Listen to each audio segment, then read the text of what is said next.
Alert now, death stories developing as we came on the air tonight. Dramatic dash cam video released tonight by the Fond du Lac County Sheriff's Office showing a high-speed chase on Monday that at times went off the road.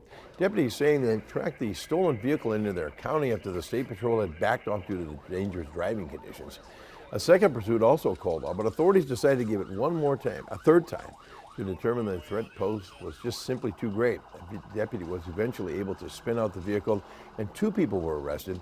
The accused driver, Thomas Chavez of De Pere, had a bond set today at $100,000. Passenger Jamie Matoxin of Green Bay had a bond set at $1,000.